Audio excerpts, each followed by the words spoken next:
Hi hello ಸ್ನೇಹಿತರೆ, welcome back to my channel. ಜನವರಿ 29ನೇ ತಾರೀಕು ಬುಧವಾರ ಮೌನಿ ಅಮಾವಾಸ್ಯೆ ಇದೆ.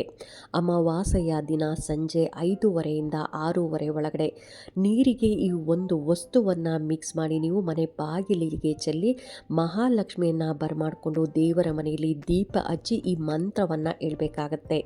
ಇನ್ನು ಅಮಾವಾಸ್ಯೆಯ ದಿನ ಆದಷ್ಟು ಮೌನವನ್ನು ಆಚರಣೆ ಮಾಡೋದು, ಅಂದರೆ ಹೆಚ್ಚು ಮಾತನಾಡದೆ ನಾವು ಮೌನವನ್ನು ಆಚರಣೆ ಮಾಡೋದು, ಹಾಗೆಯೇ ನಮ್ಮ ಪಿತೃಗಳಿಗೆ ಪಿತೃ ತರ್ಪಣವನ್ನು ಕೊಡೋದಾಗಲಿ ದಾನಗಳನ್ನು ಮಾಡೋದು ಕೂಡ ತುಂಬಾ ಒಳ್ಳೆಯದು. ಇನ್ನು ಶಕ್ತಿಯುತ ಅಮ್ಮನವರ ದೇವಸ್ಥಾನಗಳಿಗೆ ಹೋಗಿ ಅಲ್ಲಿ ಪೂಜೆ ಮಾಡಿಸ್ಕೊಂಡು ನಿಂಬೆಹಣ್ಣು ಇಟ್ಟು ನಿಂಬೆಹಣ್ಣನ್ನು ಮನೆಗೆ ತೊಗೊಂಬರೋದಾಗಲಿ, ಹಾಗೆಯೇ ಅಮಾವಾಸ್ಯೆಯ ದಿನ ನಾವು ಯಾವ ಕೆಲಸ ಮಾಡಬೇಕು ಹಾಗೆಯೇ ಯಾವ ಕೆಲಸ ಮಾಡಬಾರ್ದು ಅಂತಲೂ ತಿಳಿಸ್ಕೊಡ್ತಾ ಇದ್ದೀನಿ. ಅಮಾವಾಸ್ಯೆಯಂದು ಯಾವ ಕೆಲಸ ಮಾಡಬಾರ್ದು ಅಂತ ತಿಳಿಸ್ಕೊಡ್ತಾ ಇದ್ದೀನಿ. ಅಮಾವಾಸ್ಯೆಯಂದು ತಡವಾಗಿ ಏಳೋದು ಕೂಡ ಒಳ್ಳೆಯದಲ್ಲ. ಸಾಮಾನ್ಯವಾಗಿ ಆ ಸಮಯದಲ್ಲಿ ಸಕಾರಾತ್ಮಕತೆ ಮತ್ತು ದೈವತ್ವವು ಇರೋದ್ರಿಂದ ಬೇಗನೆ ಏಳಬೇಕಾಗತ್ತೆ. ಇನ್ನು ನೀವು ತಡವಾಗಿ ಎದ್ದರೆ ನೀವು ನಕಾರಾತ್ಮಕ ಶಕ್ತಿಯ ಪ್ರಭಾವಕ್ಕೂ ಕೂಡ ಒಳಗಾಗ್ತೀರಿ. ಇನ್ನು ಅಮಾವಾಸ್ಯೆಯ ಸಮಯದಲ್ಲಿ ಸಕಾರಾತ್ಮಕ ಶಕ್ತಿಯು ಹೆಚ್ಚು ಶಕ್ತಿಯುತವಾಗಿರುತ್ತೆ. ಹಾಗಾಗಿ ಈ ದಿನ ಯಾವುದೇ ಕಾರಣಕ್ಕೂ ನೀವು ತಡವಾಗಿ ಏಳಬಾರ್ದು, ಬೆಳಗ್ಗೆ ಬೇಗನೆ ಏಳಬೇಕಾಗತ್ತೆ. ಆದಷ್ಟು ಒಂದು 5 ಗಂಟೆ 5:30 ಟೈಮ್ಗೆ ನೀವು ಎದ್ದರೆ ತುಂಬಾ ಒಳ್ಳೆಯದು. ಎರಡನೇ ಕೆಲಸ ಏನು ಮಾಡಬಾರ್ದು ಅನ್ನೋದಾದರೆ, ವಿವಾಹಿತ ದಂಪತಿಗಳು ದೈಹಿಕ ಸಂಬಂಧದಲ್ಲಿ ತೊಡಗುವುದನ್ನು ಈ ದಿನ ತಪ್ಪಿಸಬೇಕಾಗತ್ತೆ.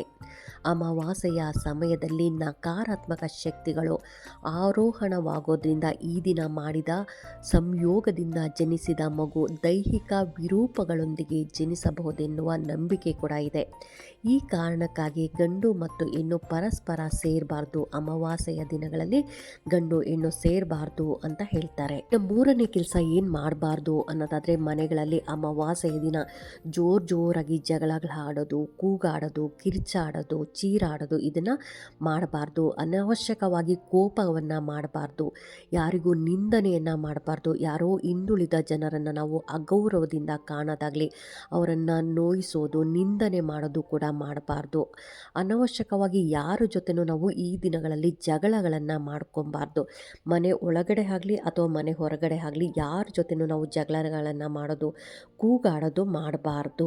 ನಾಲ್ಕನೇ ಕೆಲಸ ಏನು ಮಾಡಬಾರ್ದು ಅನ್ನೋದಾದರೆ, ಯಾರಾದರೂ ದಾನ ಮಾಡ್ತಾ ಇದ್ದರೆ ಅವರಿಗೆ ನಾವು ಅಡ್ಡಿ ಉಂಟು ಮಾಡಬಾರ್ದು. ದಾನ ಮಾಡಬೇಡಿ ಅಂತ ಹೇಳಬಾರ್ದು. ಆದಷ್ಟು ಈ ದಿನಗಳಲ್ಲಿ ದಾನ ಧರ್ಮಗಳನ್ನು ಮಾಡಿದ್ರೆ ತುಂಬಾ ಒಳ್ಳೆಯದು. ಅಪ್ಪಿತಪ್ಪಿಯೂ ನೀವು ದಾನ ಮಾಡೋರಿಗೆ ಅವ್ರಿಗೆಲ್ಲ ದಾನ ಕೊಡಬೇಡಿ ಅಂತ ಹೇಳಬಾರ್ದು.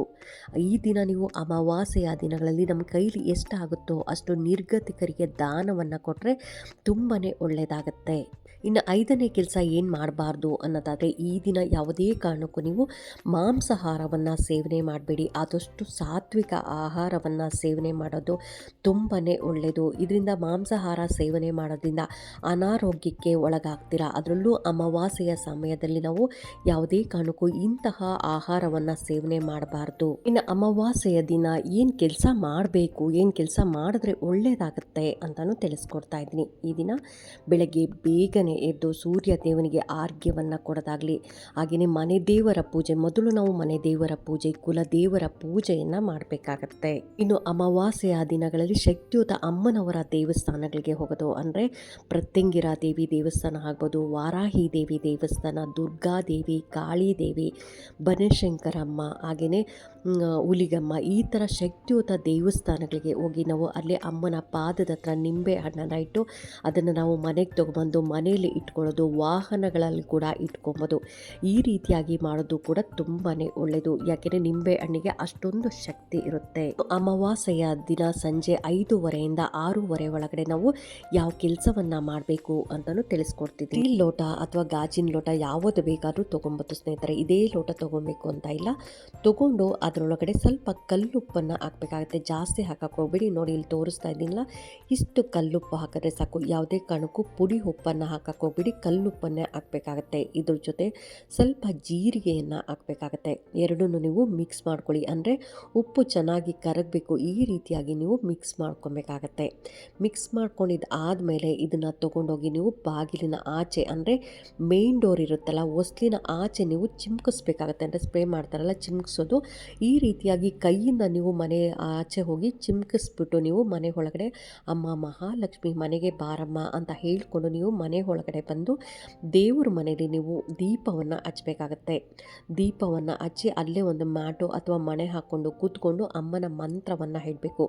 ಮಹಾಲಕ್ಷ್ಮಿಯನ್ನು ನೀವು ಬರಮಾಡ್ಕೊಂಡಿದ್ದೀರಿ, ಹಾಗಾಗಿ ಮಹಾಲಕ್ಷ್ಮಿಗೆ ಉಪ್ಪು ಮತ್ತು ಜೀರಿಗೆ ಎರಡೂ ತುಂಬಾ ಪ್ರೀತಿ. ಹಾಗಾಗಿ ಮಹಾಲಕ್ಷ್ಮಿಗೆ ಈ ಎರಡೂ ವಸ್ತುಗಳು, ಅದರಲ್ಲೂ ನೀರಿಗೆ ನಾವು ಏನು ಹೇಳಿದ್ರೆ ಅದನ್ನು ಆಕರ್ಷಣೆ ಮಾಡ್ಕೊಳ್ಳೋ ಶಕ್ತಿ ನೀರಿಗಿರುತ್ತೆ. ಅದಕ್ಕೋಸ್ಕರ ನೀರಿನಲ್ಲಿ ಇವೆರಡು ವಸ್ತುಗಳನ್ನು ಮಿಕ್ಸ್ ಮಾಡಿ ನೀವು ಬಾಗಿಲಿನ ಆಚೆ ಹೋಗಿ ಚೆಲ್ಲಿ ಮಹಾಲಕ್ಷ್ಮಿಯನ್ನು ಬರಮಾಡಿಕೊಂಡು ನೀವು ದೇವರ ಮನೆಯಲ್ಲಿ ಒಂದು ದೀಪಗಳನ್ನು ಹಚ್ಚಿ ನೀವು ಅಲ್ಲೇ ಒಂದು ಮ್ಯಾಟು ಮಣೆ ಹಾಕ್ಕೊಂಡು ಕೂತ್ಕೊಂಡು ನಂತರ ಅಮ್ಮನಿಗೆ ಕಡ್ಡಿ ಕರ್ಪೂರದಿಂದ ಆರತಿಗಳನ್ನು ಮಾಡಿ ಅಮ್ಮನ ಹತ್ರ ಈ ಮಂತ್ರವನ್ನು ಹೇಳಬೇಕಾಗತ್ತೆ. ಅಮ್ಮ, ನನ್ನ ಕಷ್ಟಗಳನ್ನೆಲ್ಲ ಬಗೆಹರಿಸಮ್ಮ, ನನಗೆ ಈ ಥರ ಕಷ್ಟ ಇದೆ, ಹಣದ ಸಮಸ್ಯೆ ಇರ್ಬೋದು ಅಥವಾ ಆರೋಗ್ಯದ ಸಮಸ್ಯೆ ಇರ್ಬೋದು, ಯಾವುದೇ ನಿಮಗೆ ಸಮಸ್ಯೆ ಇದ್ದರೂ ಕೂಡ ನನ್ನ ಸ್ಮರಣೆ ಮಾಡ್ತಾ ನೀವು ಸಂಕಲ್ಪ ಮಾಡಿಕೊಂಡು ಈ ಮಂತ್ರವನ್ನು ಹೇಳಬೇಕಾಗತ್ತೆ. ಎಷ್ಟು ಸಾರಿ ಬೇಕಾದರೂ ಹೇಳ್ಬೋದು, ಆದಷ್ಟು 108 ಸಾರಿ ಹೇಳಿದ್ರೆ ತುಂಬಾ ಒಳ್ಳೆಯದು. ಮಂತ್ರ ಕೂಡ ಸ್ಕ್ರೀನ್ ಮೇಲೆ ಬರ್ತಾ ಇದೆ. ಓಂ ಶ್ರೀಂ ಕ್ಲೀಂ ಸಿದ್ಧಲಕ್ಷ್ಮೀ ನಮಃ, ಓಂ ಶ್ರೀಂ ಕ್ಲೀಂ ಸಿದ್ಧಲಕ್ಷ್ಮೀ ನಮಃ ಅಂತ ನೀವು ಆದಷ್ಟು ಜಪಮಾಲೆ ಇಟ್ಕೊಂಡು 108 ಸಾರಿ ನೀವು ಜಪವನ್ನು ಮಾಡಬೇಕಾಗತ್ತೆ. ಅಂದರೆ ಅಮ್ಮನ ಮಂತ್ರವನ್ನು ಹೇಳೋದ್ರಿಂದ ನೀವು ಏನು ಸಂಕಲ್ಪ ಮಾಡ್ಕೊಂಡಿರ್ತೀರಲ್ಲ ಆ ಸಂಕಲ್ಪ ಅತಿ ಶೀಘ್ರವಾಗಿ ನೆರವೇರುತ್ತೆ. ಅಂದರೆ ನೀವು ಯಾವುದೇ ಒಂದು ಕೆಲಸಕ್ಕೂ ನೀವು ಸಂಕಲ್ಪ ಮಾಡ್ಕೊಬೋದು. ಅಂದರೆ ನನಗೆ ಈ ಥರ ಸಮಸ್ಯೆ ಇದೆ, ಈ ಸಮಸ್ಯೆಯಿಂದ ಹೊರಬರಬೇಕು ಅಂತ ನೀವು ಆ ಏನು ಕಷ್ಟ ಇದೆ ಅದನ್ನು ಹೇಳ್ಕೊಂಡು ಸಂಕಲ್ಪ ಮಾಡಿಕೊಂಡು ಅಮ್ಮನ ಮಂತ್ರವನ್ನು ಹೇಳೋದ್ರಿಂದ ನೀವು ಆ ಮಂತ್ರ ತುಂಬಾ ಶಕ್ತಿಯುತವಾದದ್ದು. ಅದರಲ್ಲೂ ಮಹಾಲಕ್ಷ್ಮಿಯ ಮಂತ್ರ ಅಮಾವಾಸ್ಯೆಯ ದಿನದಲ್ಲಿ ನಾವು ಮಹಾಲಕ್ಷ್ಮಿಯನ್ನು ಮನೆಯಲ್ಲಿ ಪೂಜೆ ಮಾಡ್ಕೊಳ್ಳೋದಾಗಲಿ ಮಂತ್ರಗಳನ್ನು ಹೇಳ್ಕೊಂಡ್ರೂ ಕೂಡ ತುಂಬಾ ಒಳ್ಳೆಯದು. ಹಾಗಾಗಿ ಎಲ್ಲರೂ ಮಾಡ್ಕೊಳ್ಳಿ, ಎಲ್ಲರಿಗೂ ಒಳ್ಳೆಯದಾಗಲಿ ಅಂತ ಹೇಳ್ತಾ ಈ ವಿಡಿಯೋ ನಿಮಗೆ ಹೇಗನ್ನಿಸ್ತು ಅಂತ ಕಾಮೆಂಟ್ ಸೆಕ್ಷನಲ್ಲಿ ಕಾಮೆಂಟ್ ಮಾಡಿ, ಲೈಕ್ ಮಾಡಿ, ಶೇರ್ ಮಾಡಿ. ಇನ್ನೂ ನನ್ನ ಚಾನಲ್ಗೆ ಯಾರೆಲ್ಲ ಸಬ್ಸ್ಕ್ರೈಬ್ ಮಾಡದೆ ಹಾಗೆ ನೋಡ್ತಾ ಇದ್ದರೆ ಎಲ್ಲರೂ ಸಬ್ಸ್ಕ್ರೈಬ್ ಮಾಡ್ಕೊಳ್ಳಿ. ಪಕ್ಕದಲ್ಲಿರೋಂಥ ಬೆಲ್ ಐಕಾನ್ ಪ್ರೆಸ್ ಮಾಡೋದ್ರಿಂದ ನಾನು ಹಾಕೋ ವಿಡಿಯೋಗಳೆಲ್ಲ ಬೇಗ ಬಂದು ತಲುಪುತ್ತೆ. ಆದಷ್ಟು ಒಳ್ಳೊಳ್ಳೆ ವಿಡಿಯೋಗಳನ್ನು ತಿಳಿಸ್ಕೊಡ್ತೀನಿ ಅಂತ ಹೇಳ್ತಾ ಥ್ಯಾಂಕ್ ಯು.